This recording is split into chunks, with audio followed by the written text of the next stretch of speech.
saw you at Bananas. What is this guy? Kim. Oh, this guy. A guy named Kim. A woman named Kim. Hi, Kim from North Jersey. How are you? I'm great. How are you? I don't know. Not so good, but it doesn't matter. No, do you remember I jumped on you at Bananas? Oh, yeah. I was at Bananas in Jersey, and after the show, this girl just jumped on me and wrapped her legs around my waist and yelled or something. Why did you do that? Because I'm totally in love with you. I think you're the hottest guy. That's great, Kim. But then you shot me down. You told me you were married. Yeah, so while you were around my waist, I said, I'm married? What a fucking married faggot. You told me you were married, and when I hung my head down in shame and walked away. Well, so you should have, you little hussy. You know I'm married. How dare you? I'm really not a hussy, though. I know you're not. You just... Kim, and you're one of my friends on MySpace, too. Oh, really? I think I very much correspondence from See, I can't talk to you on the air, though, because you're just nice, and I can't shit on you. Oh, I don't... I'm really not into that, but... Yeah. Okay. Listen, thanks for jumping on me at Bananas. You're probably the only woman that's touched me in 14 years. It's really sad, because I have kind of a nice penis. It's sort of big, but I might as well rip it off and put it out in an ashtray. Well, you can give it to me if you want. All right, I'll send it to you in a little baggie. Thanks. Bye, Kim. Bye, Louie. I can't talk to a girl that's nice to me on the air. Chris from Indiana. Okay, Chris from Indiana needs parenting help, and you're not on the air yet, so don't start talking to your phone. But if anybody wants to talk about being a parent, I'm willing to do that. Fathers and mothers, although fathers need more help. Because it's not our natural state to hang around. We're supposed to fuck a woman and then go fuck another woman. Chris. Louie. What's your problem with the kid? Oh, man. I just... Sorry, go ahead. Hey, cool. Yeah. 3.5 months old daughter. I've heard you on O&A a number of times, I have a 4-year-old son. The whole thing's completely different between boys and girls. Yes. And I know you got 2 young girls. Yes, I do. 5 and 2 years old. Yeah, well, this is completely different. It's like, dude, what's up with it? What's up with daughters? Wait a minute. She's 3.5 months old? Yeah. How do you already have a problem with a kid who's basically just a blob of shit flesh? Well, she's still shitting. She's still shitting. Shut up for a second. She's still shitting black, right? No. It's brown now and green and shit like that? Yeah, brown and green. The breast milk whole thing. Right. But how is she? They're already different. 3.5-month-old. What is she doing that's particularly girl-like that's bothering you? She's fucking high maintenance, dude. I mean, she's completely high maintenance. Doesn't shut up. Doesn't sleep. I work. I have a job, so I'm going on like 3 hours worth of sleep every damn day. Sure. Sure. And my son, trust me, no picnic, okay, when he was young, but certainly much more so than the daughter. Love her to death. But why did you have a baby if you wanted to sleep? That's a good point. Yeah, here's the thing. You had a baby. You've got a fucking being in your house who doesn't know how to sleep, doesn't know how to shut the fuck up. What is she going to shut up? What is a 3.5-month-old actually going to think? This guy's working really hard. I got to give him a break. She's a fucking stupid baby. And she's going to be stupid for a long time. If she's on the tip that long, give me a half hour. All right? Throw me a bone. Nobody's going to throw you any bone. You had a child. You made cum come out of your dick into your fucking wife. And a baby happened. Yeah. And now you can't sleep. So, no world pearls of wisdom from you. There's nothing. No, this is it, man. Just fucking don't expect it to get better all of a sudden. Just sleep when you can. Sleep on the weekends. Don't hang out with your friends. I don't hang out with my friends, dude. Okay, good. You know what? Listening to you, as many times I've heard you on O&A, I am so like you. I used to play golf and, kind of have a life outside of, marriage life. But I gave that shit up when my son was born, pretty much, and I got no regrets for it because I have a good time with them. They're a lot of fun, at times. And yeah, but here, yes, no, I hear you, man. I'm just being overly harsh with you, but you just have to give in to the fact that your life is going to be fucking monstrous for a while, and then it'll get better when she's 15. And she starts blowing the neighbor. Excuse me, it's going to get better when she's 15? No, I don't know. I only have a 5 and 2-year-old. I don't know anything. Yeah, well, I know nothing. All I know is 2's a hell of a lot worse than 1. Yeah.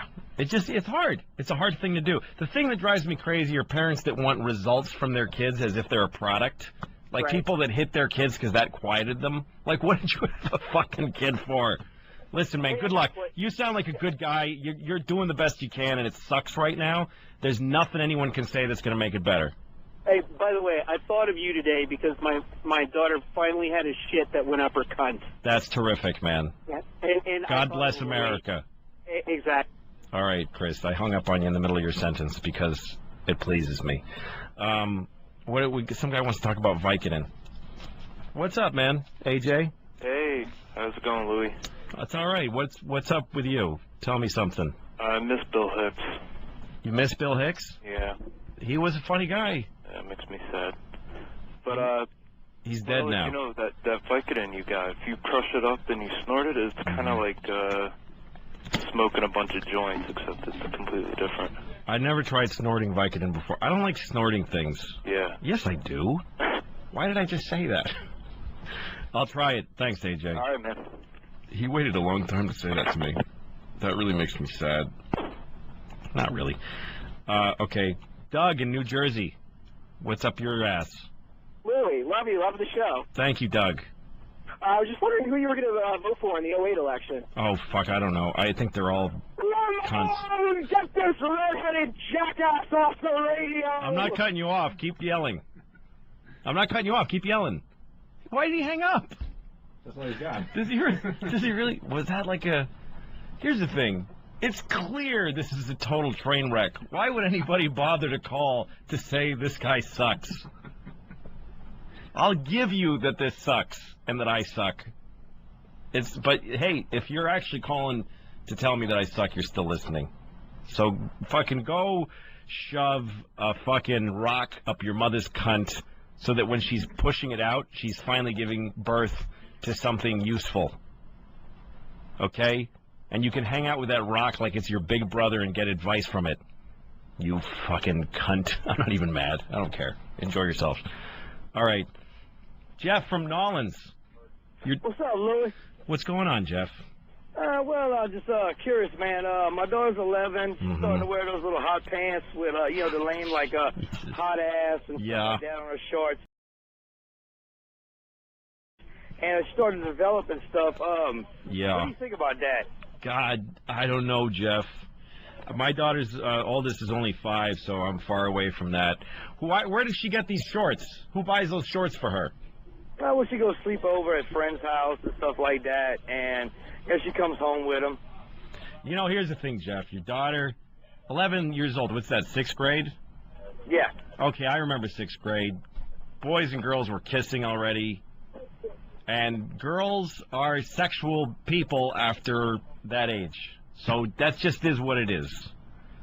All right. And all you can do is hope that she enjoys making out with the boys she makes out with, and that they make her feel good, and that she uses sound judgment and doesn't fuck a horse or a fat man with no condom on. Well, I hope so too. That's all you can do. I was wondering if I should throw them away or talk to her about it, but I gotta make sure she doesn't stay. What about her mom? How did you talk to her mom about it? Oh, well, her mom lets her wear them. Right, but so your mom, her mom, are you all a family living in the same house? You have to ask that now because nobody ever is.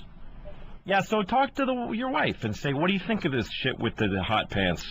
And she'll have some point of view because she's a woman with a vagina, so, I mean, monitor it, and it's a new part of your job as a parent, is that your daughter is a chick who kisses boys.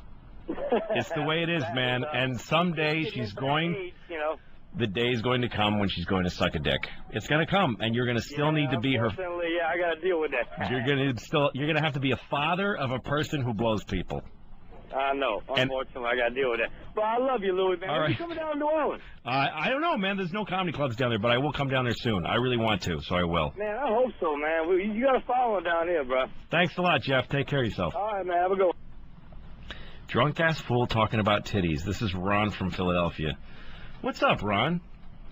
Yo. What's up, man? Yo. Did you see the hot dog eating contest? No, I don't know what you're talking about.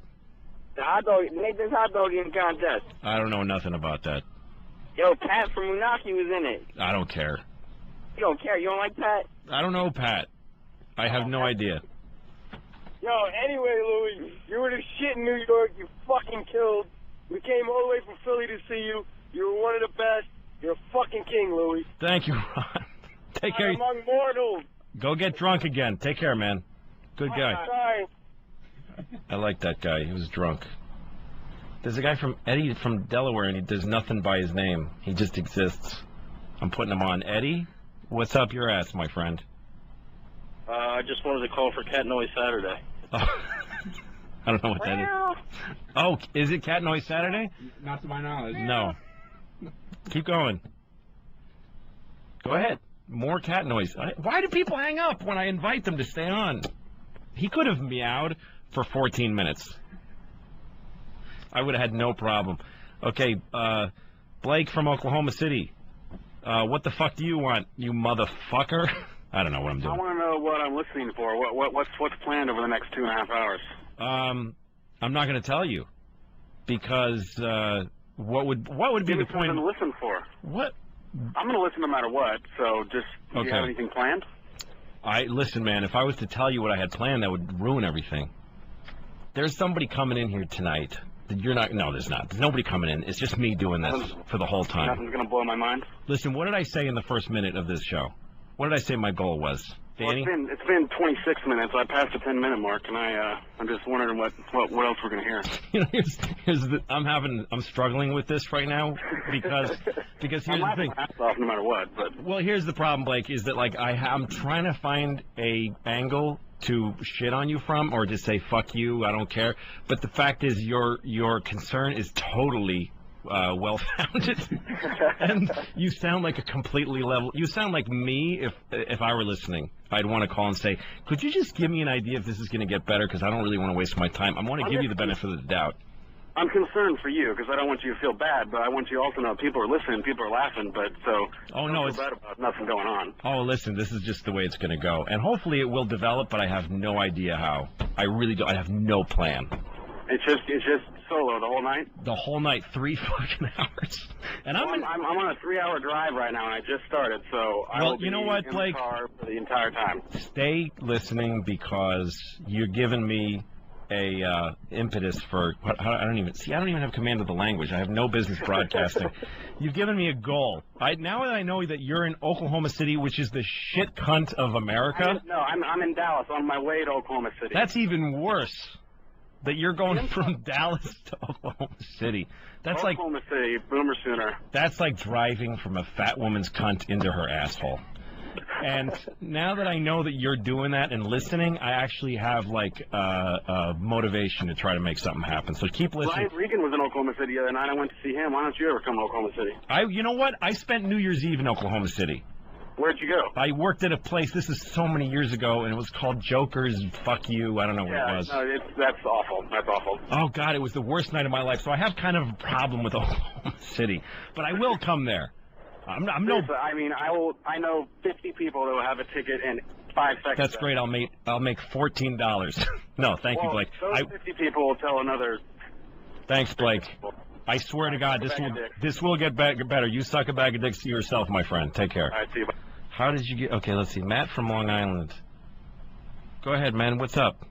Matt. What's going on? Yo, Louie, how did your wife let you out of the house to do this bullshit tonight?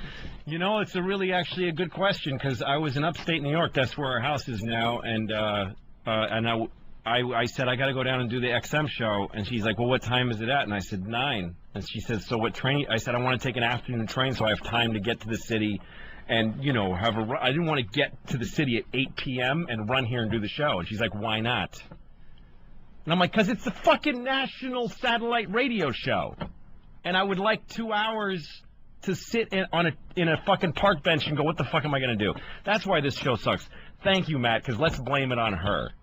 She didn't let me come down here fast enough. That's bullshit, Matt, because she actually was really cool about it. And she said, go down there whenever you want. I took a 1 o'clock train. And you know what I did, Matt, with my time? I bought a fucking iPhone, like a white gay asshole. And I spent all the hours from 2 p.m. until now trying to figure out how to make my mail work. So that's what my wife did. I can't say that it's her fault.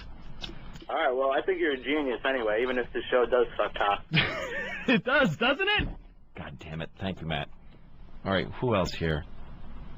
Okay, let me stop on the phones for just a minute. Just a minute. Ryan from Texas, what's up your mother's ass? Yeah, in regards to what you were saying about the pimple on your penis earlier, I was wondering if you use, like, a special celebrity cream, or is it... Don't make a fake voice. Don't make a fake voice. You're not on Saturday Night Live. You're not a professional fucking person with a fake voice. Okay, Michael from Oklahoma. Jeez, Oklahoma heavy tonight. What's up? I love you. Love the show, man. Thanks, motherfucker. You're doing awesome, man. Just love you. Thanks, you fucking motherfucker, you. Hey, seriously though, man. Yeah. A couple months ago, you were on O&A talking about, how your life changes when you get married, but how it really changes when you have kids. You're no longer husband and wife. You just kind of coexist because the kids take up all your time. Mm-hmm. Me and my wife, we've been married about 9 years, and we were really having some problems, and I made her listen to the replay on that shit, and I'll tell you what, you hit home with that. You don't know how true that was, man. Well, how's it going with you guys now? We're in the process of getting divorced. Oh, jeez, really? How many years were you together for? We've been together, we've been married, almost 8 years. We've been together, we've known each other about 12. Wow, man. And stuff. It just didn't work. How many kids do you have? 1. How old? 9. Yeah, see, it just happens. 12 years is a long time to spend with anybody. How the fuck, what kind of fucking magic is going to make a fucking relationship work beyond that? It's like impossible. But the thing was, we had grown. My life had gone one direction, hers had gone another. Yeah. And the only thing that was keeping, there was nothing there, man. When we had the kid, we used to go off and do all sorts of things. We're both older. I'm up in my 50s. My wife's in her late 40s. We were able to go and do. We had a late kid. It just, it changed everything. The whole dramatic, the whole thing of the relationship, kids do that. They kill you, man. You got to know what you're getting into before. So how long did you stay together just for the kid, do you think? Well, at least for the last 4 or 5 years. Yeah, so, you tried, and I don't know, man. There's like nothing you can say to anybody about, like, stay together. Dr. Laura and people like that put pressure on people and say you got to stay together. What the fuck? How could you possibly... Every marriage hits that point after kids where you just don't fucking like each other, let alone love. And then what do you do? Thanks, Michael. Good luck, man. I'm going to talk about... Yeah. Here's the thing, though. For guys, just one thing to keep in mind, because a lot of guys come up to me because of the way I talk about my wife and kids on stage, and they say, my wife is a cunt also. And I say, well, listen, man, just look at yourself. Take a good, hard look at yourself, because all guys got to do this, just like women do. But I'm talking to guys right now because I'm one. But you kind of have to go, I think there's nothing more disgusting than an American husband. Imagine being married to a fucking smelly, half-fat, not even fat. Like, most guys are, like, just shitty looking. Like, if you're going to marry a fat guy, you want to marry a big, fat motherfucker, like a fucking giant grapefruit of a man. Like, that would just be a fun stunt, to be married to a big ball of shit. And just say, yeah, my husband's Andre the Giant. And other women would be like, dude, that's fucking cool. But most of women are married to just doughy, vaguely fat guys who, and once you're a husband, you don't even try to smell good or look good. Here's what I'm saying. The American husband has declined so much as a person. That's why I think 9/11 happened. The reason I think that Al-Qaeda invaded us is because they got satellite TV, and they saw our TV commercials, and they saw these fucking husbands eating a taco inside of another fucking taco, and the DirecTV guy's hooking it up, and he says, I'm giving you all sports channels, and he says, I love you. And the fucking Arabs are watching this going, I'll invade these fat faggots. Who's afraid of those guys? It was better when the American husband used to be some dude smoking a cigarette with nice hair. God damn it, I'm the worst person to ever be on the radio. Somebody else talk. Frank from Athens, Georgia. What's up, man? Oh, hey, yeah, you really need to get your act together there with the look. Yeah, my kids are assholes. They are? How old are your kids? They're 2 and 4. They're 2. 4-year-old's all right, but the 2-year-old's an asshole. Yeah, what kind of asshole-ish things? Is it a boy or a girl? It's a girl. Yeah, what does she do? She's just spoiled. She's always her mom's always buying her shit. Mm-hmm. And I'm trying to tell her that, we don't need to be spending money on shit. Mm-hmm. Buying her shit. And I think it's because she can't handle, dealing with it. I don't know. Yeah, no, that's what a lot of parents do, is they just give their kids shit, and then they complain that their kids want stuff all the time. Yeah. Like people that give their kids video games and then yell at them, get off the fucking video game. Don't give your kids a fucking video game. Don't let them watch television. Don't give them a million toys, and don't feed them sugar. Like, you ever been on an airplane and there's a kid on the plane with a fucking video game and a Mountain Dew? Yeah. How is he not going to turn into... Shut the fuck up when he's playing the video game. Yeah, exactly. But then he needs a video game in order to shut the fuck up. I need a video game to shut the fuck up on an airplane. I don't know about you. Well, you're a grown-up. So but barely. Yeah, I know. Good luck, Frank. Thanks. All right, Alex Jones. Alex Jones from Austin, Texas. What's the thing with you? Talk. Make your face make noise. Hey, how's it going? Am I on the air? No, you're not. I'm just pulling you aside for a second. I want to find out what you want to talk about first. Okay, I'm into conspiracy, and I figured since you didn't have nothing else to do on this show, why not talk about conspiracy? Okay, so if I put you on the air, what do you want? What are you going to say? What are you going to ask me about? Aliens in control of the planet. Aliens are in control of the planet. Chemtrails, fluoride in the water, all that good stuff. What about fluoride in the water? What about that? It basically makes you very passive and kind of stupid. The Nazis figured it out. The Nazis figured it out? Yeah. How to make people passive. I don't know if I can put you on the air. I think it might be a mistake. Because that might upset people. Because fluoride is supposed to be good for your teeth. And if people find out that the Nazis put it in the water, they might get upset. Well, all I got to do is go buy a filter. Change the toothpaste. You there? I'm here, Alex. Okay, cool. All right, I'm not going to put you on the air, though. You can't be on the radio with that kind of thing. It's just going to upset people, and they're all going to kill themselves. Well, they won't kill themselves. Well, They should. How do you know? You got to be a little more responsible with your ideas. Well, it's worth looking into. What if it's true? You got a good point, man. I'm not going to put you on the air, though, okay? All right, good night, man. Fucking moron.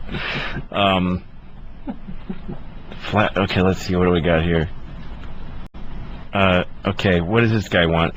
Steve from New York City, what do you want? Hey, Louie. I'm about 15 blocks away right now. I work in radio. I'm not doing anything tonight, so if you want a co-host or somebody to find some material for you, I'd be happy to do it. I think that's very generous of you, but I'd rather shit in a hat and wear it for the rest of my life. Thanks, Steve. 3-year-old terror, what do I do? Okay, hey, guy in New York City, you got a kid and she's a terror? He? Yeah, her name's Alexandra. She drives a wedge between me and my wife. I love her to death. She's a great kid, but she just freaks out constantly and screams until you give in, and I just fight with her constantly. What makes you, what do you give in? Give me an example of you giving in.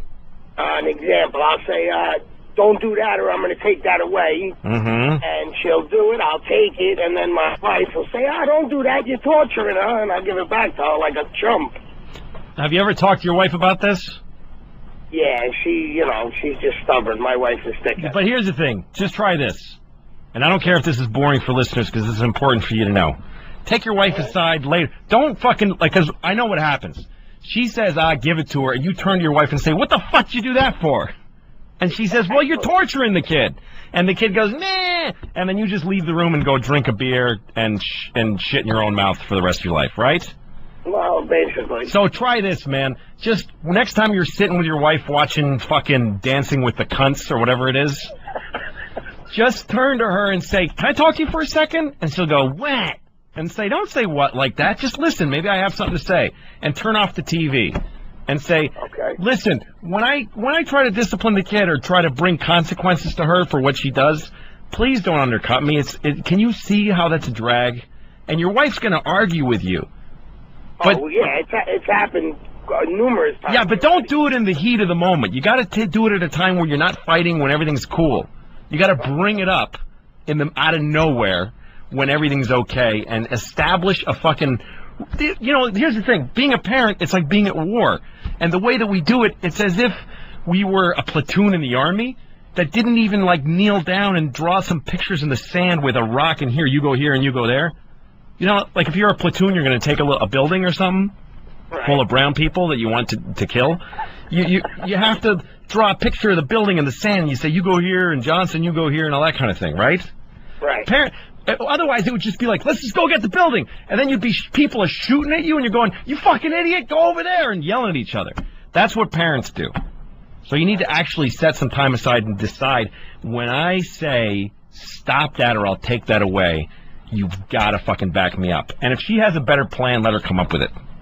Right, no, of course. And if your kid is declining in behavior instead of getting better, then one of you is fucking wrong. So you got to work that shit out. But never back down. Never. Once you tell your daughter this is going to be the consequence, and explain to your kid too, these are consequences. This is what happens when. Don't just say no, you can't have it because I said so. You got to explain to her. I told you not to do that. You're still doing it. This is the consequences that you lose this thing, you little motherfucker. Okay? All right, Louis. Thanks for the advice. Hey, loved you at the O&A virus. Thanks, man. Those are great shows. I enjoy those tremendously. Okay. Why are you passing out? Jared from Texas. Tell me what's on your mind. Hey, I was just wondering why you passed on Alex Jones. He sounds a little wacky. Yeah. But once you can hear what he has to say, it starts to make a little sense. Right, but why? So why didn't I put him on the air? Is what you're asking? Well, I mean, I understand why you didn't put him on the air. But he was on the air. He was on the air. But how do you think you heard him? Well, of course. Here's the thing. I thought the guy might have some interesting theories, but I thought for my own edification it was more entertaining to let him think that he's not on the air, even though he was. It was a cheap joke, and I did it, and it's over. Sorry, I've ruined the bit. God damn it. You didn't ruin anything, Jared. You're a better man than I am. God bless you. Right. Louis. Yeah, what? Are you ever going to come down to the Austin area with any of your fellow comedian friends? Yeah, I might come to Austin. We're looking for a theater right now. I don't know which one I'm going to do yet. But I'm going to come to Austin probably early next year. Oh, and if you do come down, I will get you some very, very, very, very excellent marijuana. Okay. I'll take that and I'll cram it right up my ass. Thank you, Jared. Why would you do that? I don't know, Jared. Take it back to New York or what? No, I would never. I don't smoke pot anymore. I just don't. I can't do it. I get paranoid. I get upset. I'm going to tell a story about that. I'm going to take you off the air, okay? But just listen to this shit. All right. I was last time I got high was in Kansas City, and I was working at a comedy club. And you know, a lot of comedy clubs, they close the door after the show, and the staff gets high. So sometimes I'm on the road and I'm bored, and I'll smoke a joint. But I get so fucking high now that I can't handle it. And I was in my car. Just sitting I remember I was at a McDonald's drive-thru eating my food at the window and listening to the radio. Like, I just remember that moment that I'm eating the burger and listening to the radio, and I look over to my left and the lady's looking at me like, why are you still fucking here? That's how high I was. I'm a very bad person. Gator from North Carolina. Oh, shit. And you just gave my wife ammunition, you cocksucker. You see? You cocksucker. I mean, it's sad enough I go home a week ago and she's watching Oprah, some fucking doctor on there telling her For every 30 pounds you lose, you find 3 inches. For every 30 pounds you lose what? Every 30 pounds you lose, you got to find 3 inches of cock. So I've gained about 200 pounds since we're married. So I'm like, wait a minute. So you tell me Listen, Gator, I can't keep you on the air because your phone sucks. But listen, I'm making fun of husbands who are vaguely fat. I'm saying cross over that line. If you're married and you're getting vaguely fat and just shapeless, fucking push past that to being a big fat man with a round belly who's going to die in any second. That's the thing that's exciting about being married to a big fat man, is that there's this tension in the air that he might fucking blow a shit in his pants and die of a heart attack.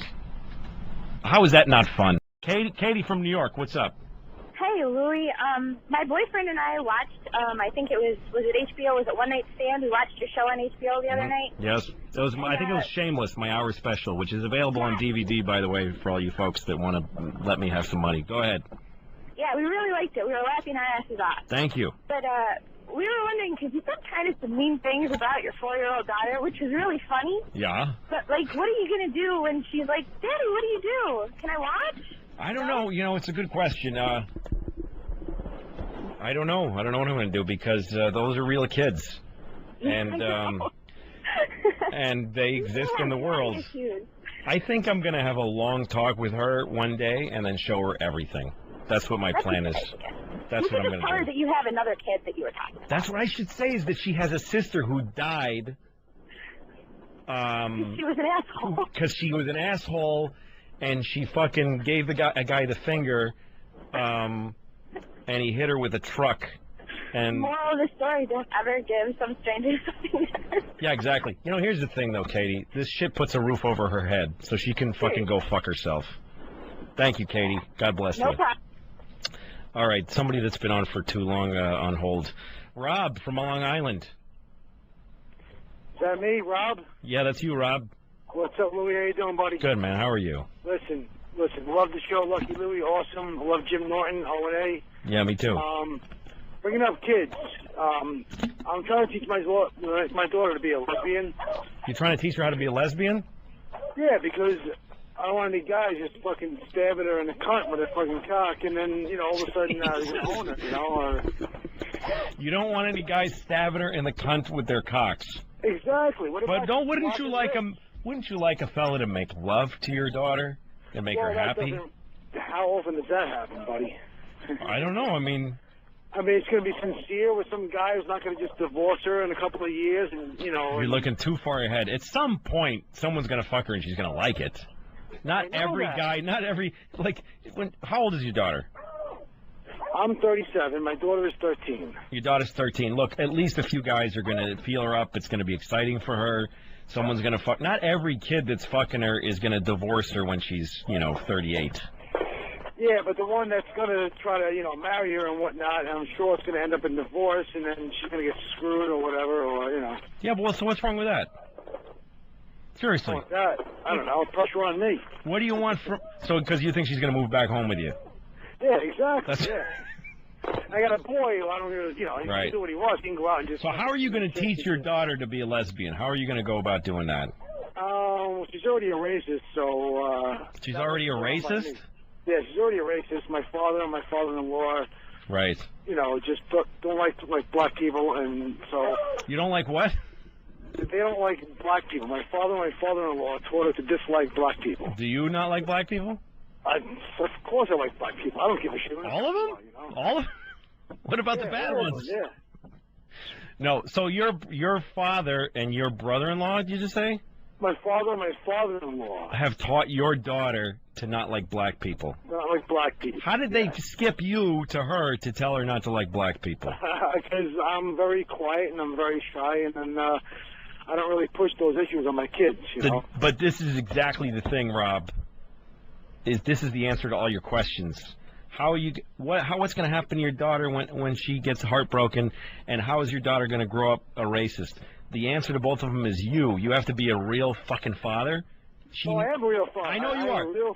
I am a real father because my wife is a fucking cunt, And my kids hate her, they love me, they avoid her, and they glue themselves to me. Okay, but you're letting your daughter grow up a racist, and you're trying to teach her to be a lesbian because you're terrified a guy might stab her in the cunt with a cock. All right? Just because your daughters, you know why? You know, like your daughters love you because you're quiet and you're giving and you're a sweet guy. But yeah, you got to be the greatest guy in the world. Right, but you got to start being tough and teaching your daughter that your father's a fucking asshole, and that your father-in-law's a fucking asshole, and that you're smarter than. You got to stick up for your daughters. Stick up for your kids, man. Good luck to you. Take it easy. No doubt. All right, I'm getting too serious, right? There's only 2 people on the phone now. That's how bad I am at this. Let's just clear out this shit. John from Appen. Where are you from? I can't read it on the thing. You said John? Yes, you, John. What's up? Yeah, from Aspen. Anyway, first of all, thank you for saying that stuff about the N-word. That always bugs the shit out of me. They're niggers, whatever. I have a 14-year-old daughter who... The point of the N-word thing was not that they're niggers. The point is, if you're saying N-word, you're saying nigger. So just fucking fess up to it. That's what I meant. All right, go ahead. All right, 2 weeks ago, I caught my 14-year-old daughter with her boyfriend on my bed. Obviously, having intercourse. How would you have dealt with that? She's 14. How would you have dealt with the guy, and how would you have dealt with your daughter? Well, let me ask you. No, your daughters are young, but I mean, what would? Well, look, I don't know because I'm not there yet. But let me ask you this: you said obviously they're having intercourse. Are you sure? How do you know that? Because they were naked on the bed, and his dick was inside of her. Okay. I thought maybe you walked in and they were half naked, and you assumed. No, there was no guessing about it. Is he her boyfriend? Are they close? Have they been together a long time? They've been together for maybe a year. You know, I don't know, man. I mean, he's fucking 14. I mean, I didn't have sex till 17, 18 at least. And how old is he? We're the same age. How old is he? Yeah. 15, I think. You know, I guess I would have closed the door and said, "Go put your clothes on and come out here." I mean, the only thing, nothing like yelling and screaming and showing rage and cutting his dick off and eating it. None of those things help. You know, hitting her in the head with a pipe and then hanging yourself with a weight machine. None of those things help. What do you say in the talk when you sit down with her? Do you say? I mean, I think you ask them, "What are you guys doing?" and what do you think of what you're doing? You know, you could get pregnant. Are you using a condom? Were they using a condom? Yeah, they were. All right, well, you know... That somehow made me happy, but... You know how serious this is? Yeah, it should make you happy. You want to ask them, you know what this means that you did this? You know, this is a big deal. It's grown-up stuff. I think maybe you call the kid's parents and tell his parents. You know what I mean? Yeah. You got to face it. You just got to deal with it and face it. I don't know, man, though.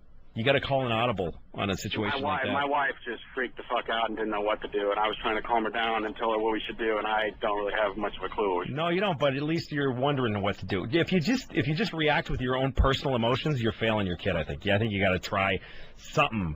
Try to, you know, not just be upset and make her think that fucking is bad for daddy and mommy. That's like the last thing that she needs. Good luck, man. This is turning into a kid, how to have kids show. That's all right. I don't care. Let's give it a shot. We're going to have a break right now, whatever that means. I don't know what happens during the break, but I'll be back. And if anybody's still listening, I'm going to keep doing this. I'll try to talk without calls a little bit if I can think of something to say. Everybody out there, I fucked all your mothers. Thank you for listening. I'm coming back in a minute or two. This is Louis C.K. on the O&A Virus program, show, channel, XM.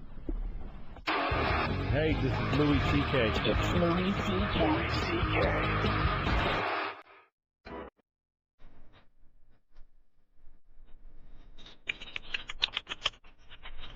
Okay, here comes the good part. Ready?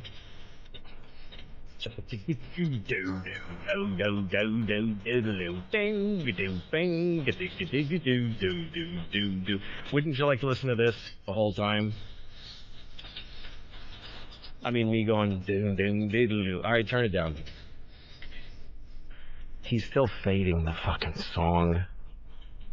Oh, AIDS into your eyes. All right, folks, here's the deal. I took one of the Vicodin, and I'm already pretty sure that it was a mistake, because that shit works fast. Let's just see how this goes. Maybe it'll slow down my heart rate a little. I think I'm talking too fast. I smoked a Lucky Strike cigarette. Mighty fine tobacco. No filters. I buy my Lucky Strike cigarettes now and again. Excuse me. Not really. At this deli down the street from me. And I go in there at least twice a week. And I say, give me Lucky Strikes. And the guy says, we only have the no filter. And I'm like, that's what I fucking want. I was here a few days ago. Why are you warning people that Lucky Strikes doesn't have filters? Boy, isn't that interesting? All right. Let me just say something about kids and the sexuality for a second. I was reading something about sex education in schools. We were all taught sex in schools. And the weird thing is that the way they measure how good a sex ed program is by finding out how few kids are having sex. In other words, the point of sexual education is to get kids not to fuck. And that's just the wrong way to approach it. Because the boys have boners. And you got to explain to them why they have a boner and what to do about it. They can't just ignore it because they will get a gun and shoot their fucking classmates. I swear to God, that's why every school shooting happens. You got to help kids that are... You know, you start getting boners when you're 9 years old, and you don't come until you're like 12. So it's 3 years of unsatisfied, rock-hard, little tiny penises. That's the boys' problem. The girls' problems are that they're surrounded by boys with boners. Other than that, I think they're probably doing okay, and they're getting periods, which I'd rather shoot myself. Bill from Texas. What's up, Bill? Hey, Louis. Yeah, hey, man. Hello, man. Thanks, Listen, man. I think I should have been more like my parents. When I turned 18, I wanted to get the hell out. Right. I got this great kid. She's works part-time. She's going to college, wants to be a teacher, straight A's, and I can't get her to leave. She went away to college, 6 miles away. She moved out of the dorm after 1 semester and back to the house. How do I get rid of her? You want her gone, right? Because you want your life back. Yeah, it'd be kind of nice. It's been a long time. You've been a parent. 20 years. You've been a parent for how long now? 20 years, Louis. Yeah, I think, look, this person is a grown-up. Yeah, she is. She's great, but she just... No, what I'm saying, though, is because she's a grown-up, I think you have a right to sit her down and say, dude, I love you. Get the fuck out of my house. Yeah, but that's where the other half gets involved. It's her last one. It's the youngest. Yeah, I know, but but want to kick her out of the nest. I know that, but you are an individual. If you look, it's been 20 fucking years. Let me give you like an analogy that doesn't quite work. Okay, yeah. I've been doing stand-up comedy for 22 years. Okay, that's how fucked up my life is. 22 years I've been doing stand-up comedy, and I did the same shitty act for the first 15 years, I think. And at one point I thought, why don't I do new jokes? Because I'm afraid they won't get laughs. And then I said to myself, fat, redheaded cunt, you've been doing this for 15 years. What's wrong with one audience thinking that you suck? Just go up there and bomb with new jokes, you fucking faggot. What I'm saying is you've been for 20 years listening to your wife and letting her tell you what to say to your daughter, right? If you've earned anything, it's the right to sit your daughter down without telling the mother about it. Take your daughter for a beer. Shit. And say to her, listen, this is between you and me, and... she'll feel fucking special that you told her this. Say, I'm a guy. You know guys. You fucked a couple of guys probably. Listen, I need my life back. I don't want a girl living in my house anymore. If you leave for 2 years, next time I see you, I will cry my balls off. All right, Louis. Get her the fuck out of the house. Good luck, man. What is it? This guy says, used to hate Louis. Corbett from Georgia? Yeah, that's me. Go ahead, man. You used to hate me? Well, I hated you up until tonight. I'm starting to dig on you now a little bit, man. When did you hate me? What did I do? I love that there is a person in the world who I never heard of who hates me. Well, you know, it wasn't really that personal that I hated you. Yeah. I just kind of felt like it was just a gimmick to deal with your wife or anything, because, you know, I'm cooped up with my wife 24/7. We got a pretty decent relationship. So I thought everything was a gimmick, but I've heard you tonight talking, and, I don't know. You've been really honest tonight. I like the fact that you came on the radio right away and said, hey, this is, you know, probably going to suck and you won't like the first 10 minutes. And, of course, I'm stuck glued to the radio, of course, from that point on. But, I just liked your honesty and everything, and I've listened to you on O&A before, and I found myself on opposite sides of the of differing opinions from what you have, and I don't know. I'm really starting to like you, though. Oh, thanks, man. Well, keep listening. Enjoy the show, man. All right. Take it easy. Stay honest, man. Okay. I won't say anything I don't mean tonight, or I'm just not gonna. It's not worth it anymore. So I will try to be honest. Donna's been on hold for 15 minutes. Poor woman from Georgia, 13-year-old daughter. What's up, Donna? Not much. That's great news. Go ahead and talk. Tell me something. My 13-year-old daughter. Your 13-year-old daughter. That's it. She waited on. She just hung up. She was on hold for 15 minutes. Donna, if you're listening, just call back. Because you sounded interesting. You sounded unlike people that I know in the world. For some reason. 24 minutes, Jessica from Long Island's been on hold. What's up, Hello? Jessica? Hey, what's up? Hi. We're actually calling to tell you that we think you're really funny. Me and my husband are in the car right now. Oh, great. Thanks, guys. We loved your show, and we love your comedy because we could totally relate to it. Because we pretty much have to take like 4 Vicodin a day to get through our day with our 2-year-old son. Yeah, now be careful with that shit because it's highly addictive. That's why I already... I'm not really sure if it is, though. I can't tell. Yeah. So you have a... How old is your kid? He's 2. He's 2, and you guys are in a car by yourselves. Yeah, my mom's watching him. See, that's awesome. That's why you're gonna be all right because you're spending some time together. Where are you guys going? We just got back from Peter Luger's. We're going home right now. So you went to Peter Luger's. You had a steak. Yeah, steak, some wine. Some wine. Just home. the two of you. Yes, isn't that great? That's awesome. And see, other people are looking at you in your booth, and they're saying, look at that. That's a married couple by themselves. What the fuck could they possibly have to talk about? I know, right? But there you are. We don't get to do it that much. We just can't talk about the same. Can't talk about our son. Can't do it. That's great, man. That's great. Are you going to have sex with your husband tonight? Maybe. Maybe. He's going to have sex with you tonight. When you get home... He said no shot. No, I said maybe. No shot? Why, does he have red wine and steak dick? Is he not going to make it? He said no shot. I don't know why he said no shot. I don't know why he said that. No shot. So, you know what I mean? Now it makes me want to not have sex with him. You really... Listen, you should fucking rape your husband tonight. No, I will. You should rape him. Just fucking sit on his limp dick and smash it into your pussy. I'm so That's real man rape. If he's hard, it's not rape. That's what the important thing here. You need to just bash your pussy into his fucking... Okay, I'm really embarrassed right now. I can't do that. Embarrassed? The fuck? Just do it. Just mush it against his ball. Rape his balls. Yeah, I'm gonna do that. Exactly that. Rape his balls. All right, Jessica. Good luck with that. All right. So. That's what I think really women should do if they don't like their husbands is rape them. Don't fuck him. If he gets hard, it's over. Just get it, go away. But just fucking blow his limp dick. Does that mean anything? No. What am I talking about? All right. Josh from New Mexico. What happened to you? Hey. Tell me your story, How's man. it going, Louis? You know, I have no idea. I'm a big fan. Thank you. Hey, I took a Vicodin. I'm starting to feel it.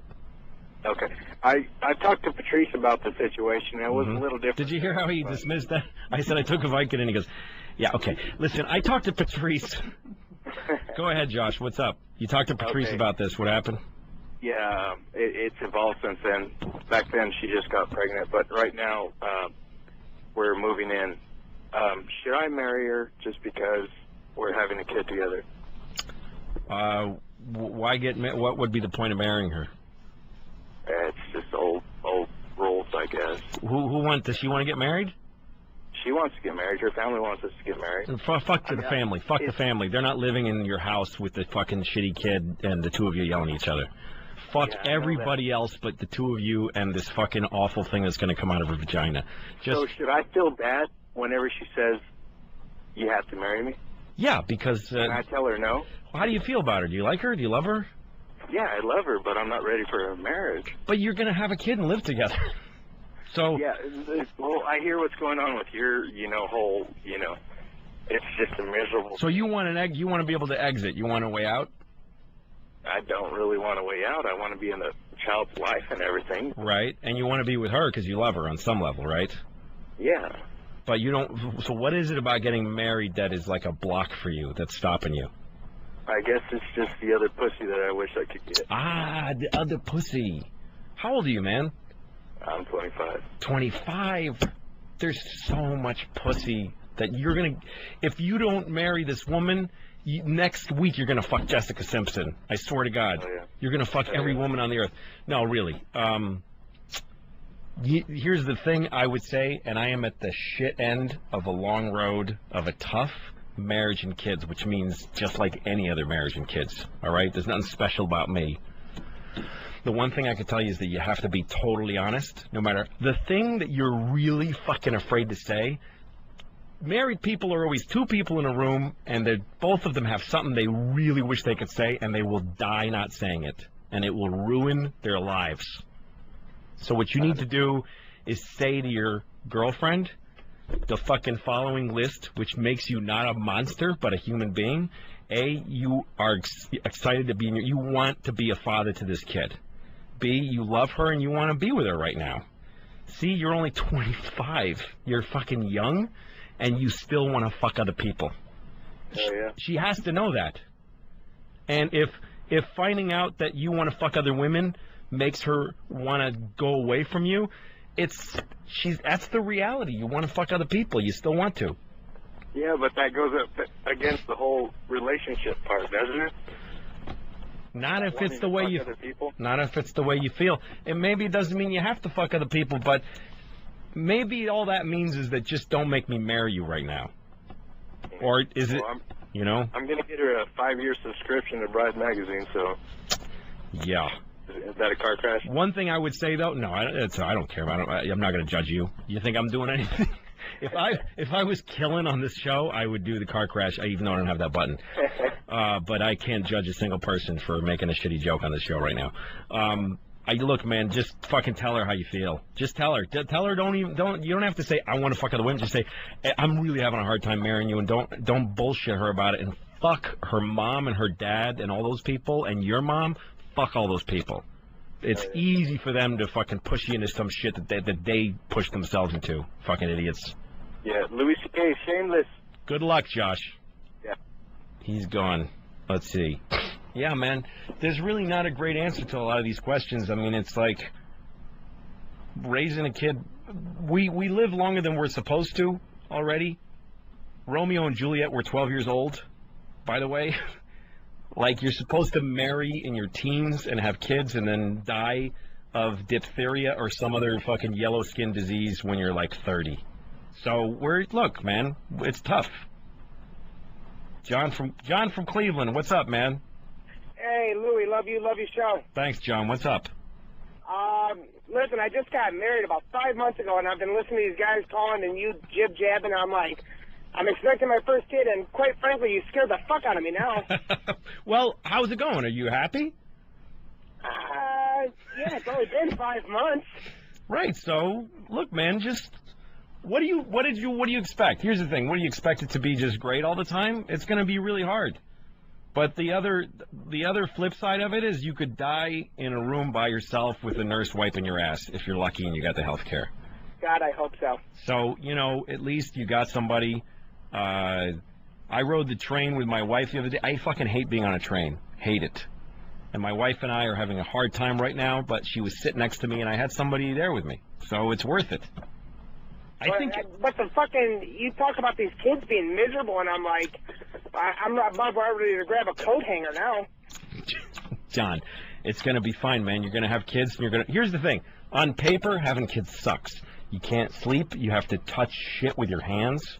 You have to fucking argue with someone who is completely unreasonable. That's your wife and your kid. Right. And there's no end in sight until either the kid or you dies. So on paper it sucks, but what drives you is that it's your kid, and having a kid is amazing. It's great. I hope you're right, man. Thank you. Good luck. Whatever.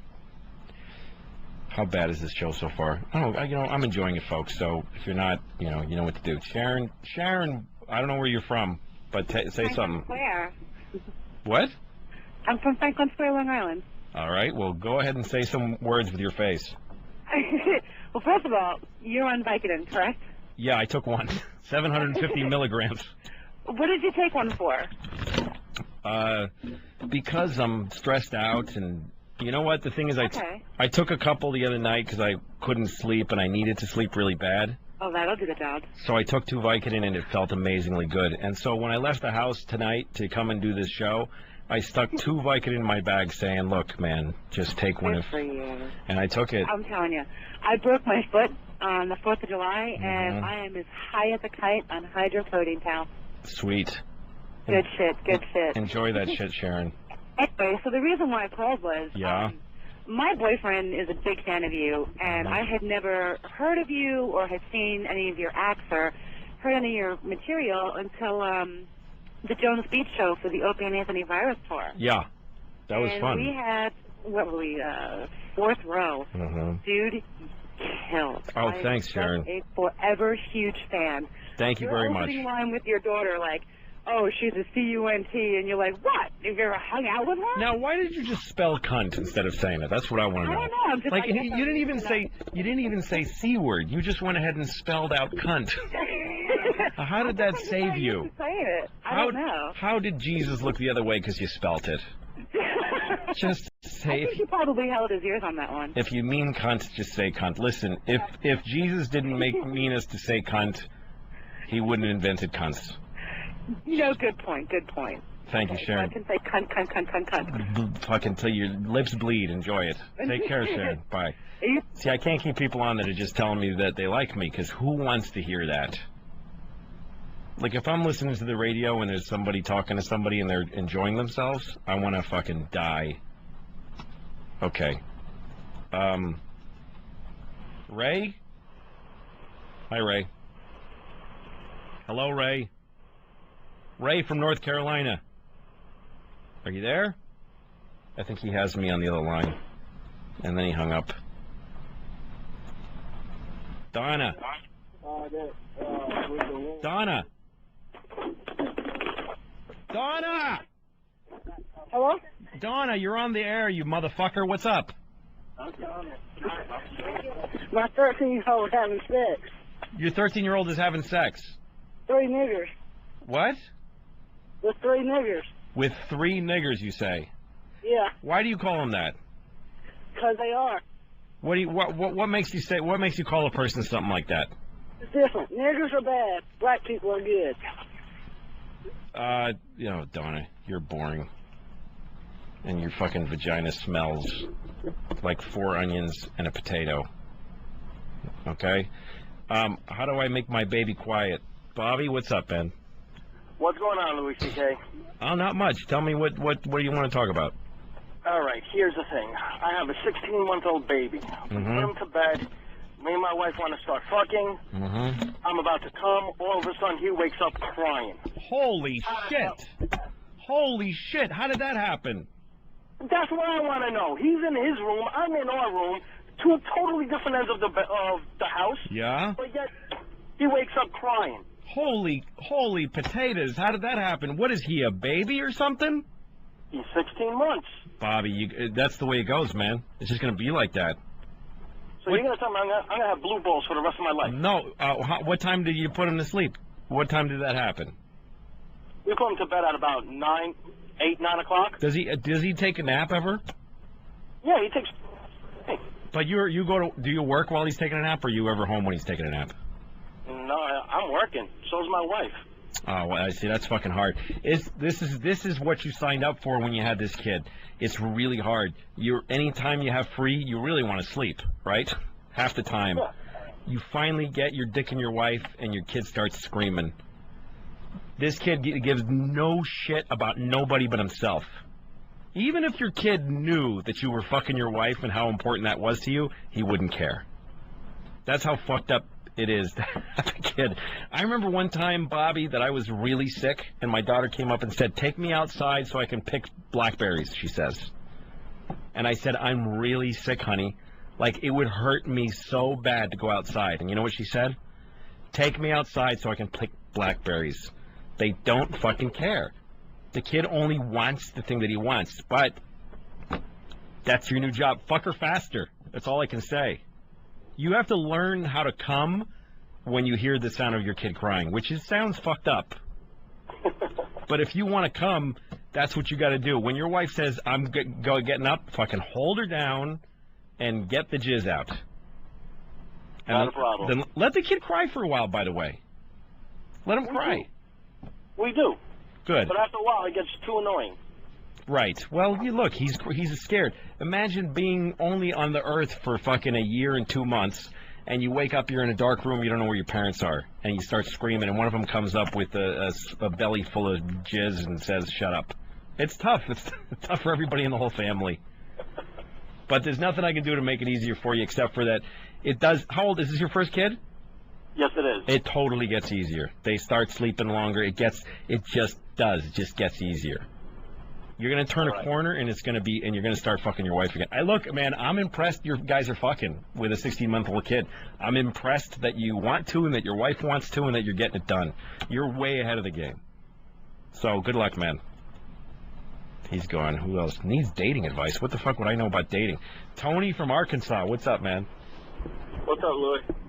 Man, Yeah. I'm 29 years old, pretty good-looking guy. Yeah, it says you. Live in a college town. Yes. I fuck these average skanks whenever I just kind of meet up with them through mutual friends or whatever. But whenever I'm at the coolest bars and stuff, and there's 8.5, 9s walking around, ass everywhere, I just can't talk to them. How can I get over the hump? I know you're a shapeless, out of shape faggot, but Yep. And I never was good at that, but I don't know, there's something about the fact that you look at the women that you fuck as skanks, and then there's these women that are beyond your reach for you. There's something weird about that. It's all in your head, you know. Like, if you just thought of yourself differently, you'd be able to go up to one of those women and say, listen, I got 10 minutes to fuck you, come out to my car. And she'd fuck you. But, what is it about 8.5s and 9s? Why do guys feel like they gotta fuck women with rock hard asses? Do you enjoy the skanks, quote unquote, that you fuck? Is that enjoyable? yeah, but it's not something that I would want to take around with me. You know, I'm looking for a girlfriend type. So you want a girl you can kind of show off and stuff? Yeah. Try. But they don't have to be a 9. But I'm just saying that's just an example of how can I get. Where do you go? You're going to bars in Arkansas and trying to meet women, right? Yeah. Go to the library and find a girl and start talking to her. If you're at a bar, imagine this for a second.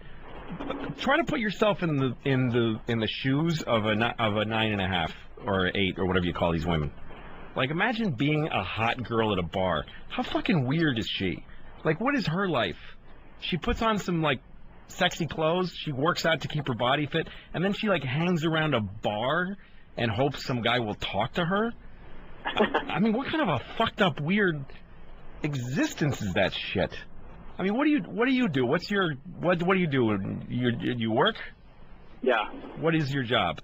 I own a landscape company. Yeah, so you own a company. You are an owner of a company, right? You are a guy with an identity. You're looking at women that, she's some fucking woman, a hot chick at a bar. Who the fuck would want to be that? Who would want to talk to that? You know what you should do is find a woman that owns a company like you, and you guys will fucking connect like a motherfucker. Go find. Okay, well, stay at the library. Stay at the library. It doesn't have to be at a bar. Stay at the library. I'm a faggot when it comes to just coming up to girls. Well, that's because again, what would you have in common with some chick at a bar that hopes some guy will maybe fuck her, take her around in his Camaro or whatever people are driving now? I'm too old. Yeah. Just why? What would you have to say to that girl? Hey, you're hot. You want to suck my? What would you have to say? Don't put her on a pedestal. Fucking some chick at a bar with a hot ass. What is interesting about that? But if you found a girl who looks pretty damn good, who does something like what you do, who's like a person with an identity, who has a company or whatever, and then you guys would just start fucking talking, and that would be so exciting that you'd want to suck her pussy and vice versa. Right. All right, man. Good luck. All right, man. What do I know about getting laid? Jesus Christ, I can't even fuck my own wife. Hey, what's up, Louie? Not much. All right. Well, I got a little ordeal. I just tapped into the show. I just got done doing a little bit of work on the side, and I'm hearing you giving out some advice about marriage here. That's right. Here's the deal. I've been engaged for 5 years next month.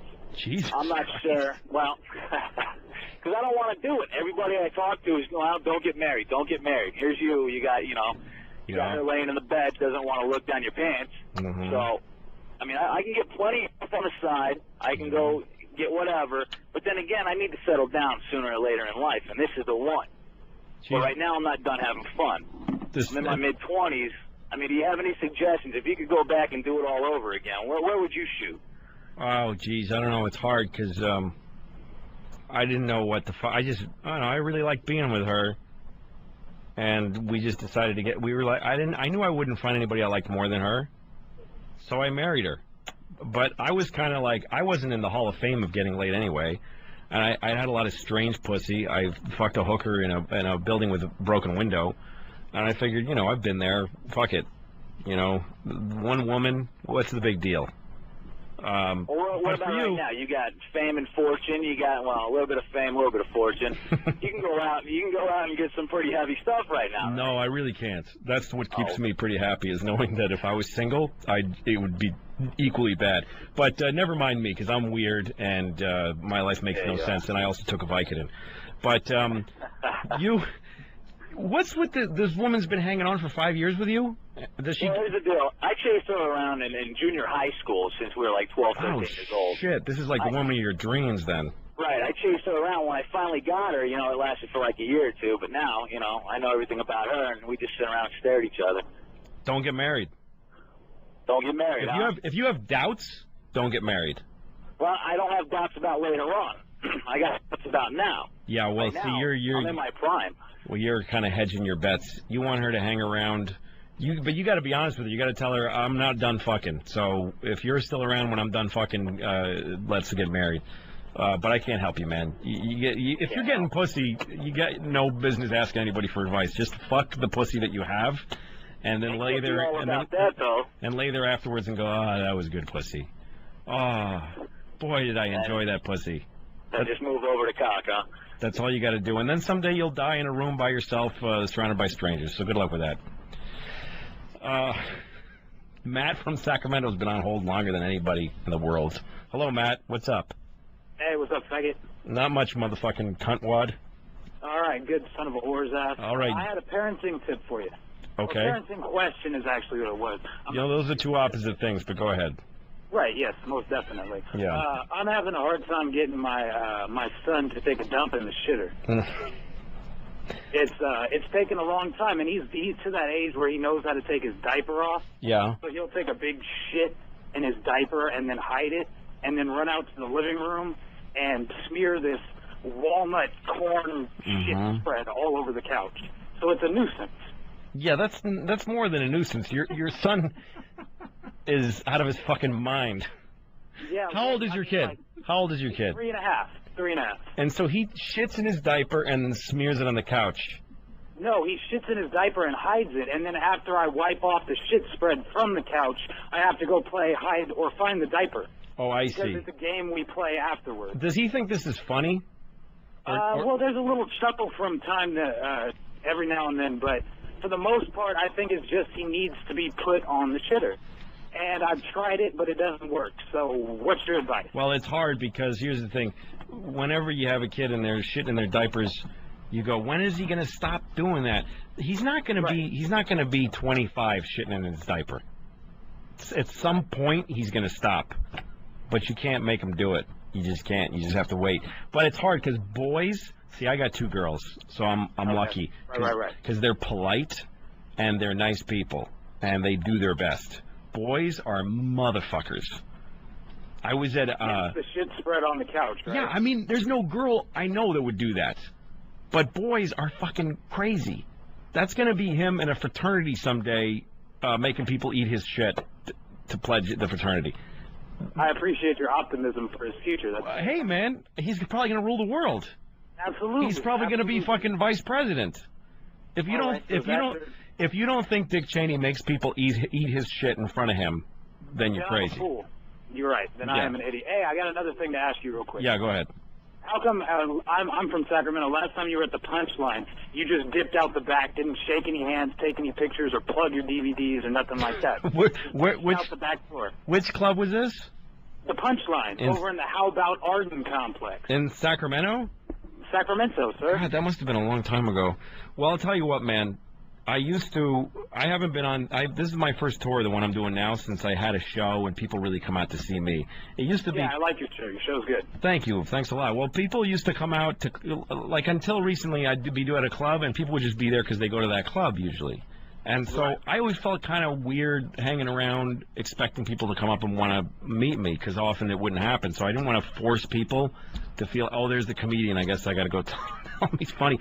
Now, people come to see me, and I try to come out and I try to shake every hand and sign autographs and take pictures, because I feel like that's one of the reasons people come, and I might have been sick, I don't know.